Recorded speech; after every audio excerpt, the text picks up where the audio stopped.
En Estados Unidos ahora mismo hay un 44% más de vendedores que de compradores de casa.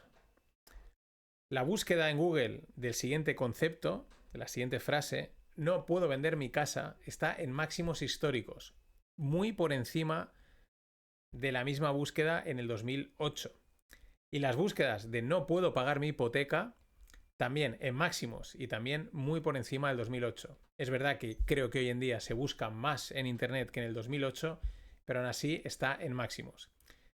Pero el dato que es brutal y que es muy llamativo y que quizás no se ha mencionado mucho es que 1 millón de libras invertido en Londres en el año 2013 en el mercado inmobiliario hoy sigue valiendo 1 millón.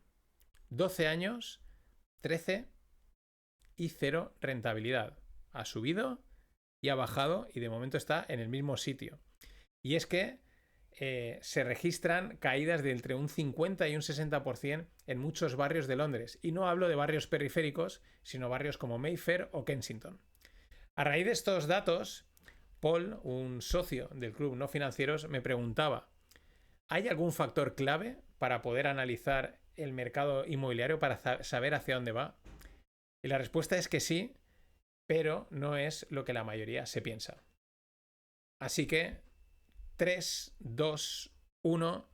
Hola no financieros, bienvenidos a Los Dineros, episodio 9.26.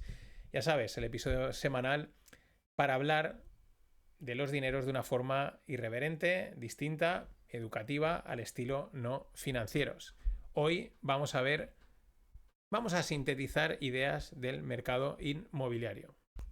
Antes de hablar de vivienda, tenemos que ir un paso atrás y mover y fijarnos en lo básico. Y es que hay una palabra clave que es mercado. Da igual que hablemos de mercado de la vivienda, de mercado bursátil o de mercado laboral o del mercado de abastos, como puede haber en tu pueblo, en tu barrio, donde sea.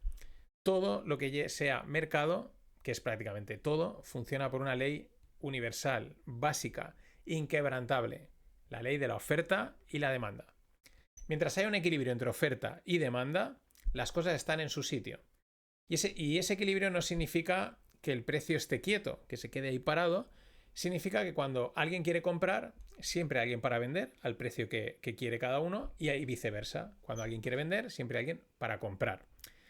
En condiciones normales, siempre vamos a dejar a un lado el empastre que hacen los gobiernos con las regulaciones y estas cosas, que hay que tenerlo en cuenta, pero lo veremos luego, que es lo que desajusta. En condiciones normales los precios tienden a subir. ¿Por qué? Pues porque somos optimistas. Hay un sesgo optimista en el ser humano por naturaleza. Tú no te comprarías una casa si no crees que la vas a poder pagar. Tú no invertirías en bolsa si no crees que todo va a ir bien. Te quedas parado, ¿no? Entonces hay un sesgo optimista y por eso todos los mercados tienen un sesgo alcista, porque es lo que reina. Si no, seríamos tan pesimistas que pensaríamos que vamos a morir, ¿no? Y eso es lo que hace que en condiciones normales los precios vayan hacia arriba. Podrán ir más, podrán ir menos, pero es lo que debes de asumir. El problema llega cuando ese equilibrio entre oferta y demanda se rompe. Si hay más oferta que demanda, hay más gente queriendo vender que gente queriendo comprar, el precio cae. Normalmente cuando esto ocurre, los ajustes son más rápidos, ¿vale? A la parte baja, el ajuste siempre es más rápido. Mientras que si hay más demanda que oferta, más gente queriendo comprar que gente queriendo vender, los precios suben. En función de lo desajustada que esté la oferta y la demanda, los precios se van a poner de una manera más o menos rápida. Ya digo, dejamos a un lado la intervención regulatoria que muchas veces juega a favor de un lado o de otro para desajustar la oferta y la demanda.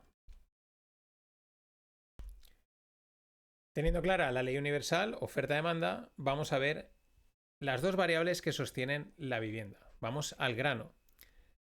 Y hay que hacerse unas preguntas muy sencillas. La primera pregunta es, ¿cuándo te compras una casa? ¿Cuándo? Pues cuando la puedes pagar. Muy sencillo. Segunda pregunta, ¿cuándo puedes pagar una casa? Pues diríamos que cuando tienes el dinero, ¿no? Pero principalmente la puedes pagar cuando tienes empleo. Porque si tienes empleo, tienes trabajo generas un ahorro y tienes un sueldo. Y la otra variable es cuando te dan el crédito. Porque si tienes empleo y tienes ahorro, pues puedes acceder a las condiciones de crédito para comprar una hipoteca. Muy sencillo, empleo y crédito. Es verdad que hay casos como puede ser herencias, familias con dinero, algún otro tipo de casuística. También podemos tener en cuenta los grandes fondos y esas cosas, pero lo que realmente mueve el mercado es la masa. ¿Dónde hay más gente? Pues la población en sí. Y mientras la población tenga trabajo y los bancos presten dinero, pues bueno, no tiene por qué haber problema. La vivienda se tiene que sostener el precio. No tiene por qué dispararse, simplemente sostenerse y a lo mejor ir creciendo, que es lo que ha pasado históricamente. Es decir, no hace falta darle más vueltas. ¿Qué dos variables hacen falta seguir para ver hacia dónde va el mercado inmobiliario? Empleo y crédito. Pero aquí es donde empieza el bucle peligroso. Porque empleo y crédito van de la mano. Y lo vimos en el 2008. Hubo una crisis financiera derivada de créditos basura, muchos de ellos para inmobiliario. ¿Qué ocurrió? Pues que esos créditos se dejaron de pagar, los bancos quebraron, dejaron de prestar dinero no solo a la gente, sino incluso entre ellos no se prestaban porque no se fiaban que el banco al que le presta dinero me lo vaya a devolver, no se prestaba dinero a las empresas, se frena toda la maquinaria de liquidez de la economía, las empresas caen porque no tienen crédito, porque no hay negocio, la gente se va al paro y la gente que se va al paro no paga hipotecas, ¿vale? O sea, es una auténtica pescadilla que se muerde la cola y que retroalimenta completamente la crisis bancaria. Pero puede empezar por el crédito, como pasó en la crisis del 2008, pero también podría empezar por el empleo. Imagínate que la economía no va muy allá, las empresas empiezan a vender menos, empiezan a despedir gente y como despiden a la gente deja de pagar sus hipotecas y como dejan de pagar las hipotecas, los bancos empiezan a quebrar y los bancos ya no prestan dinero y como no prestan dinero, las empresas tampoco reciben líneas de liquidez para seguir funcionando y empieza por el otro lado el desajuste. Pero hay un factor nuevo que lo cambia todo y que explica la diferencia entre el mercado que tenemos ahora y el que vivieron tus padres y por qué todo el mundo, sobre todo la gente más mayor, te dice la vivienda siempre sube y hay que ir con cuidado porque este factor explica que estamos en un entorno un poco distinto. Una vivienda sigue siendo una vivienda. Bien, sabemos que lo básico, oferta-demanda, empleo y crédito. Perfecto. Pero vamos a añadir un tercer factor.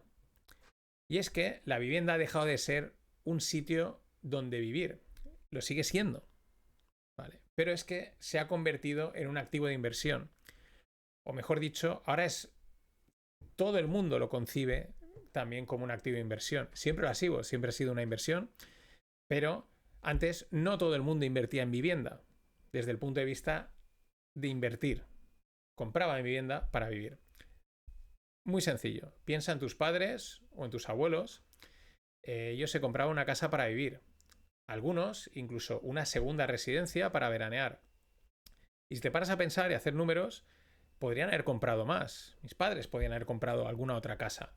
¿Por qué? Pues porque la relación entre el salario, el ahorro, el crédito y los precios de aquellas épocas les hubiesen permitido endeudarse más. ¿Por qué no lo hacían? Porque no existía esa mentalidad, la mentalidad que hay hoy en día, de comprar casas para invertir, para alquilar, sacar una rentabilidad. No existía esa mentalidad. Eso también hacía que el mercado estuviese más equilibrado, no fuese tan agresivo y que, bueno, pues fuese para arriba, ¿no? Eso hoy en día ha cambiado en los últimos años. Hoy la mentalidad es que todo el mundo conoce la inversión inmobiliaria, tienes youtubers, newsletters, gente hablándote de cómo alcanzar la independencia financiera con la inversión inmobiliaria y todo el mundo quiere acumular pisos para alquilarlos o para revenderlos y hacer patrimonio. ¿Esto qué quiere decir? Pues que el mercado inmobiliario, que antes, sobre todo el de la vivienda, que antes era, pues eso, un mercado de vivienda, y alguna gente pues compraba para invertir, hoy se ha transformado mucho más en algo mucho más parecido a un mercado financiero. ¿Y qué pasa con los mercados financieros? Pues que son más volátiles. Todo se acelera. Primero, el proceso de información, de descubrir inmuebles, oportunidades. Segunda, el proceso de compra. Es más rápido. Por lo tanto, se facilita la especulación y es más fácil que se generen los desequilibrios de oferta y demanda, tanto en un lado como en el otro. Es más rápido, es más dinámico, es más flexible, es más líquido, en general, dentro de que estamos hablando de acciones, como sería comprar una casa de 200, 300, 400 mil euros, ¿no? Pero se vuelve todo más rápido, más volátil y se facilita la especulación.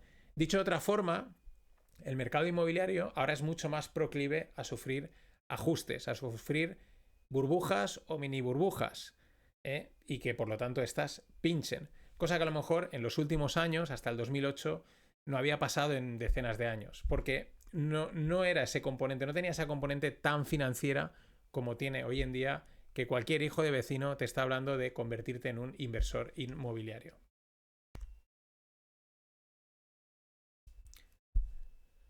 Así que para resumir y acabar este episodio, las 3 ideas para valorar el mercado inmobiliario. La primera, mercado, oferta y demanda. Siempre en cualquier mercado, mientras haya equilibrio, las cosas funcionan. En el caso del mercado inmobiliario, para que haya equilibrio, ese se sostiene con empleo y crédito. Mientras la gente tenga trabajo, va a ahorrar, va a tener un sueldo y los bancos les van a darles crédito, porque el negocio bancario está en el crédito. Y mira también el otro lado. Mientras los bancos, no haya ninguna crisis financiera, no haya ninguna situación complicada, sean proclives a dar crédito, pues perfecto, porque podrían ser proclives a dar crédito, pero si la gente no tiene empleo, no te coge crédito, ¿vale? Recuerda la pescadilla que se muerde la cola. Aunque normalmente si falla uno, falla el otro, porque van muy de la mano. Y la tercera pata, que hay que tener en cuenta hoy en día, a diferencia de nuestros abuelos o nuestros padres, es que la vivienda se ha generalizado se ha generalizado su uso como activo financiero. Y eso lo hace más vulnerable a burbujas y ajustes rápidos que a lo mejor no se han experimentado hasta el 2008, igual nunca. Y este es el factor nuevo que muchos no tienen en cuenta y que es importante. Muy sencillo, solo mira YouTube y mira la cantidad de gente que te habla de invertir en vivienda e incluso algunos negocios que se han montado para invertir en fracciones, comprar habitaciones. Hay varios por ahí. Luego, a este esquema macro principal que nos vale para cualquier caso, pues habrá que aplicar los detalles. Habrá que ver que no es lo mismo un barrio, no es lo mismo un pueblo, no es lo mismo una región, no es lo mismo un país.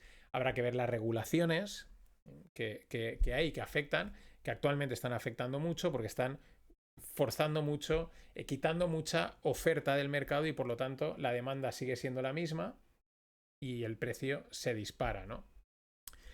Todos esos factores pues ya pueden variar y hay que tenerlos en cuenta, pero al final siempre el impacto es en esa oferta y demanda. Pero las 3 ideas base son estas: oferta-demanda, empleo y crédito, y la tercera y nueva es activo financiero. Sin esto, pues estarías mirando los árboles, las ramas, pero no el bosque. Estarías mirando el dedo y no la luna. Muchas veces también te marean con datos fuera de lo que toca. Así que nada, cuéntame cómo ves tú el mercado inmobiliario. Siempre es interesante escuchar opiniones, ideas, cosas y estar atentos a lo que sucede. No te olvides, oferta y demanda. Nos vemos. Pasa un gran día.